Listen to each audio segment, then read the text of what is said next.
है, यानी हमने निश्चित समय अवधि देख ली है, हमने घरेलू या आर्थिक सीमा की अवधारणा को समझा। अब तीसरा है अंतिम वस्तु, और इसे समझना सबसे सरल है।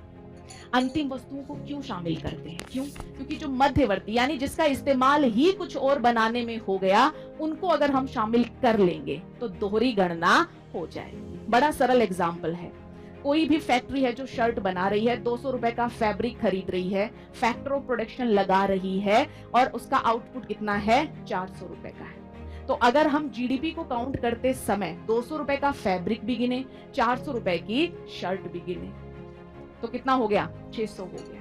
लेकिन आप देखोगे कि जो 200 रुपए का फैब्रिक था, ये इस 400 रुपए की शर्ट में ऑलरेडी इंक्लूडेड है। तो क्यों ना हम मध्यवर्ती वस्तु यानी जिसका इस्तेमाल कुछ बनाने के लिए हो गया उसे हटा दें, और जो फाइनल कंजम्पशन हो रही है या जिसे उपभोक्ता द्वारा खरीदा गया है अंतिम उपभोग के लिए, केवल उनको शामिल कर लें।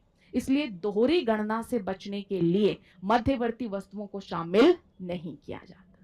अब जरा सोचिए, ये जो मध्यवर्ती वस्तु होगी या अंतिम वस्तु होगी, ये कौन निर्धारित करता है? वस्तु किस प्रकार की है ये निर्धारित करती है? उत्तर है नहीं, बल्कि उसका इस्तेमाल कहां हो रहा है ये निर्धारित करेगा कि वो मध्यवर्ती वस्तु है या अंतिम वस्तु है। मुझे खुद को स्टिचिंग आती है, मैं फैब्रिक खरीदूं और खुद से जो भी मुझे बनाना है बना लूं, यानी घर परिवार या घरेलू क्षेत्र ने उपभोग के लिए उसे खरीद लिया, तो वो फैब्रिक वहां क्या हो जाएगा? अंतिम वस्तु। लेकिन अगर कोई बिजनेस उसे आगे मूल्यवर्धित करके बेचता है तो उस बिजनेस के लिए वो क्या हो जाएगी? मध्यवर्ती वस्तु।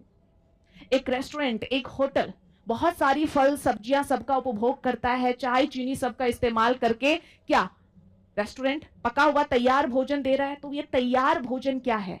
अंतिम वस्तु। जो इस्तेमाल हुआ वो क्या है? मध्यवर्ती वस्तु। वहीं एक परिवार अपने इस्तेमाल के लिए यही फल सब्जियां चाय इत्यादि खरीद ले, तो इसे हम क्या कहते हैं? अंतिम वस्तु। अब आप कहोगे यहां भी तो मूल्यवर्धन हो रहा है, परिवार थोड़ी ना आटा या चाय पत्ती खा रहा है, वो भी तो चाय या चपाती बनाकर ही खाएगा। लेकिन ध्यान एक बात पर देना है कि यहां पर हम अर्थव्यवस्था के दृष्टिकोण से बात कर रहे हैं।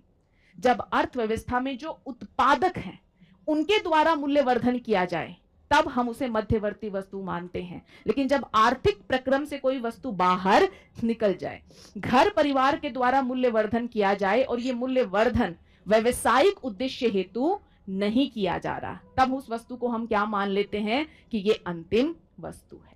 क्लियर है? समझ में आया? तो हम किसे काउंट करते हैं? अंतिम वस्तुओं को काउंट करते हैं, मध्यवर्ती वस्तुओं को काउंट नहीं।